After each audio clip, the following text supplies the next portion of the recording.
Prandaj, kur ta vlerësojmë dikën për mirë, të pyet dikush, "Çush janë filanin?" Ti dush mi kallëzu, "Ani jo, kështu."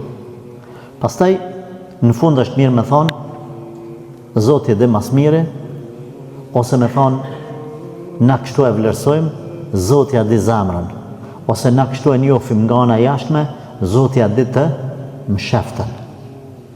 Ulemat kur japin vlerësime për talebët, që kur shkojnë prej një dietarit te dietari tjetër quhet tezkia, një lloj vlerësimi i jashtëm.